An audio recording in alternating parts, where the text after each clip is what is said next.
നമസ്കാരം, എല്ലാവർക്കും റെഡ് റോസസിലേക്ക് സ്വാഗതം. നവരാത്രിയല്ലേ, നവരാത്രിയായിട്ട് നമുക്ക് എന്തെങ്കിലും ഒരു വെറൈറ്റി ആയിട്ട് ഒരു ദോശ ഉണ്ടാക്കാമെന്ന് വെച്ചു. മാറ്റങ്ങൾ ആരൊക്കെ ജീവിതത്തിൽ ഇഷ്ടമല്ലാത്തതല്ലേ? ജീവിതത്തിൽ നമുക്ക് മാറ്റങ്ങൾ വരണം വെച്ചാൽ അത് നമ്മൾ തന്നെ വിചാരിക്കണം. നമ്മൾ വിചാരിച്ചാലേ നമുക്ക് ജീവിതത്തിൽ പല വ്യത്യാസങ്ങളും വരുത്താൻ പറ്റുള്ളൂ. അപ്പോൾ ഞാൻ വിചാരിച്ചു ഇങ്ങനെ പറ്റില്ല, എൻ്റെ വീഡിയോസിൽ കുറച്ച് വ്യത്യാസങ്ങൾ വരുത്തണം. അപ്പം ഞാൻ നിങ്ങൾക്കായിട്ട് വെറൈറ്റി ദോശകൾ ഉണ്ടാക്കാമെന്ന് വിചാരിച്ചു. അതിൽ പെട്ട ഒരു ദോശയാണ് ബൺ ദോശ. നല്ല അടിപൊളി ദോശയാണ്. റവ ഉപയോഗിച്ചിട്ടാണ് ഉണ്ടാക്കിയിരിക്കുന്നത്. ഡയബറ്റീസ് ഉള്ളവർക്കൊക്കെ വളരെ നല്ലതാണ് റവ കഴിക്കുന്നത്. അപ്പോൾ അങ്ങനെയുള്ളവർക്ക് ഒരേ ഫുഡ് കഴിക്കാതെ ഒന്ന് മാറ്റി പിടിക്കാൻ വേണ്ടി നമുക്ക് ബൺ ദോശ ഉണ്ടാക്കാൻ വേണ്ടി അടുക്കളയ്ക്ക്. നിങ്ങൾക്ക് എൻ്റെ ഈ വീഡിയോ ഇഷ്ടപ്പെടുകയാണെങ്കിൽ നിങ്ങളെല്ലാവരും എന്നെ പ്രോത്സാഹിപ്പിക്കണം കേട്ടോ. റവ കൊണ്ട് ഒരു ബൺ ദോശ ഉണ്ടാക്കാം. അതിന് ഞാൻ ഈ ഒരു ബൗള് റവയാണ് എടുത്തിരിക്കുന്നത്. ഒരു 7-8 ദോശ ഉണ്ടാവും കേട്ടോ ഈ ഒരു ബൗളുണ്ട് റവ എടുത്തു കഴിഞ്ഞാൽ. പിന്നെ നല്ല പുളിയില്ലാത്ത കട്ട തൈര്, ഈ മിൽക്കി മിസ്റ്റിൻ്റെയൊക്കെ തൈര് വരുന്നുണ്ടല്ലോ, അങ്ങനെ ഏതെങ്കിലും തൈര് യൂസ് ചെയ്താൽ മതി. മല്ലിയില, കറിവേപ്പില, കടുക്, കായം, മഞ്ഞൾപ്പൊടി, സവാള ചെറുതായി അരിഞ്ഞത് 2 എണ്ണം, ഒരു 6 പച്ചമുളക്, ഒരു വലിയ കഷ്ണം ഇഞ്ചി, ഉഴുന്ന് പരിപ്പ്, മസൂർ ദാള്, പിന്നെ കുറച്ച് ജീരകം. ഇത്രയും ഇൻഗ്രീഡിയൻസ് ആണ് വേണ്ടത്. പിന്നെ അരയ്ക്കാൻ കുറച്ച് വെള്ളം വേണം. അപ്പം നമുക്ക് ഒരു മിക്സി ജാർ എടുക്കാം. അതിലേക്ക് ഈ റവ അങ്ങോട്ട് ഇട്ട് കൊടുക്കാം. അതിലേക്ക് തൈര് ഒഴിച്ചു കൊടുക്കാം. കുറച്ച് ഉപ്പും കുറച്ച് വെള്ളവും കൂടി ഒഴിച്ചതിന് ശേഷം ഇത് നമുക്ക് നന്നായി അരച്ചു കൊണ്ടുവരാം.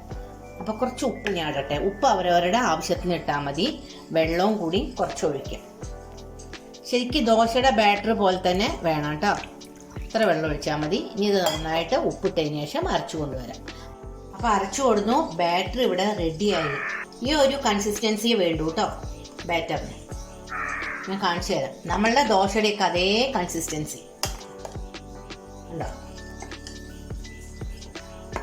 ഇനി കുറച്ച് പണി വേറെ ഉണ്ട്. ഇതൊക്കെ നമുക്കൊന്ന് മൂപ്പിച്ചെടുക്കണം. മല്ലിയിലയും കറിവേപ്പിലയും മാത്രം മൂപ്പിക്കണ്ട, ഇത്രയും സാധനങ്ങൾ മൂപ്പിക്കണം. ഞാനൊരു കടായി അടുപ്പത്ത് വെച്ചിട്ടുണ്ട്. ബൺ ദോശയ്ക്ക് വേണ്ടിയിട്ട് കുറച്ച് ഇൻഗ്രീഡിയൻസ് നമുക്ക് മൂപ്പിച്ചെടുക്കണം. അതിന് ഞാൻ നെയ്യാണ് ഉപയോഗിക്കുന്നത്. അപ്പോൾ ഒരു പ്രത്യേക ടേസ്റ്റാണ് കേട്ടോ. അപ്പോൾ 2 ടീസ്പൂൺ നെയ്യ് ഒഴിച്ചു. അതിലേക്ക് നമുക്ക് ആദ്യം കടുക് ഇട്ട് കൊടുക്കാം.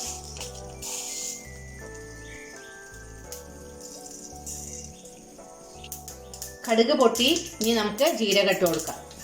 ജീരകം പെട്ടെന്ന് കരിയും കേട്ടോ. വേഗം വേണം ജീരകത്തിൻ്റെ കാര്യം. ജീരകം നന്നായിട്ടൊന്ന് ഇളക്കി കൊടുക്കാം. ഇനി നമുക്ക് ഇഞ്ചി ഇട്ട് കൊടുക്കാം.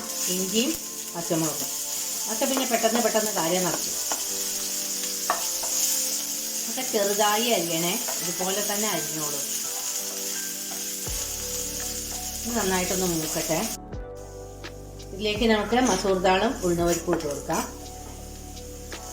ഷുഗർ പേഷ്യൻസിനൊക്കെ വളരെ നല്ലതാണ് കേട്ടോ ഈ ബൺ ദോശ.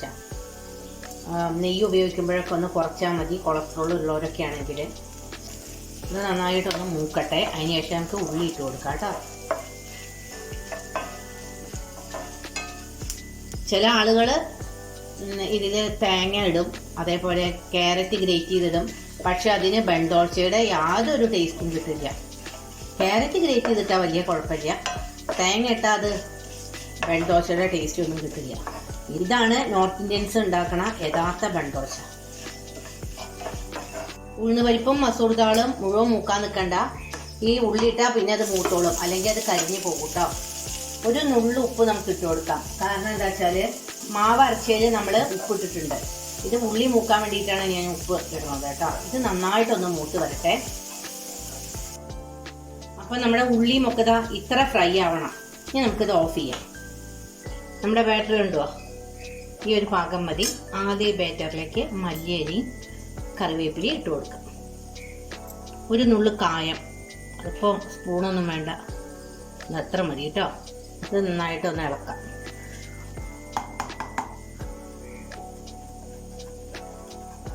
ഇനി നമുക്ക് ആ മൂപ്പിച്ച് വെച്ച സവാളയും കടുകും മൂപ്പിച്ച് വെച്ച സവാളയും എല്ലാം നമുക്ക് ഇതിലേക്ക് ഇട്ട് കൊടുക്കാം. ഇതൊന്ന് മിക്സ് ചെയ്തെടുക്കാം. ഇത് കട്ടി കൂടുതലുണ്ടെങ്കിൽ വേണമെങ്കിൽ വെള്ളം ചേർത്തോളൂ കേട്ടോ.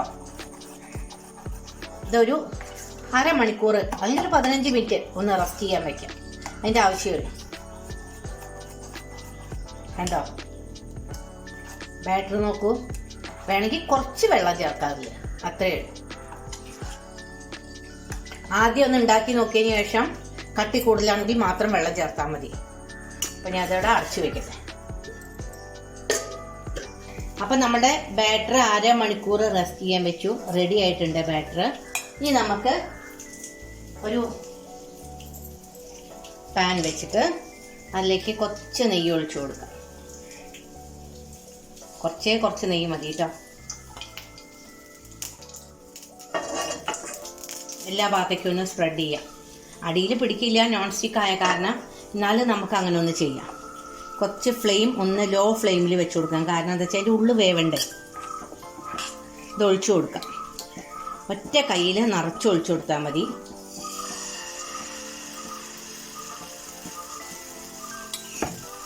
അടച്ചു വയ്ക്കാം.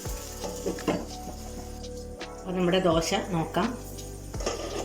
നമുക്കിതൊന്ന് മറിച്ചിട്ട് കൊടുക്കാം കേട്ടോ. ഇത് ചെറിയ ഒരു പാനില്ലേ അങ്ങനത്തെ ഉണ്ടാക്കിയാലും നന്നാവും കേട്ടോ. അപ്പോൾ ശരിക്ക് അത് പൊന്തി വരും. കണ്ടോ. ഇനി നമുക്കിത് അടച്ചു വയ്ക്കാം. അപ്പോൾ നമ്മളുടെ ദോശ നമുക്ക് വാങ്ങിയെടുക്കാം. കണ്ടോ നല്ല അടിപൊളി.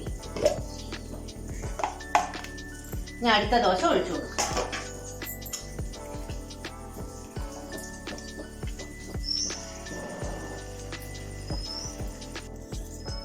നെയ്യ് ഒഴിച്ചു കൊടുക്കാം. അതിൻ്റെ ചുറ്റുഭാഗത്തും കുറച്ച് നെയ്യ് ഇങ്ങനെ ഒഴിച്ചു കൊടുക്കാം കേട്ടോ. അപ്പോൾ അത് മുരിയും. കുറച്ച് ഒഴിച്ചാൽ മതി, അത് സ്പ്രെഡ് ചെയ്തോളും.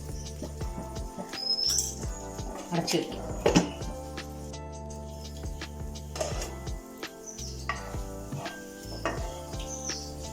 നല്ല ക്രിസ്പി ടേസ്റ്റി ദോശ അടുത്തത് നമുക്ക് ഉണ്ടാക്കാം.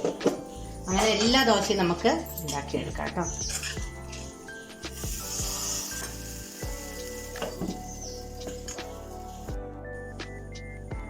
അപ്പോൾ നമ്മളുടെ ആവി പറക്കണ ദോശ ഇവിടെ റെഡിയായി. തക്കാളി ചമ്മന്തി. ഇത് നല്ല ഒരു സ്നാക്കാണ്. എല്ലാവരും ഇത് ട്രൈ ചെയ്യൂ. നമ്മുടെ ഡയബറ്റീസ് ഉള്ളവർക്കൊക്കെ പറ്റണ ഒരു ദോശയാണത് കേട്ടോ. ഇനി പുതിയ വീഡിയോ ആയിട്ട് നിങ്ങളുടെ മുമ്പിൽ ഞാൻ എത്രയും പെട്ടെന്ന് വരും. എല്ലാവർക്കും നല്ലത് വരട്ടെ.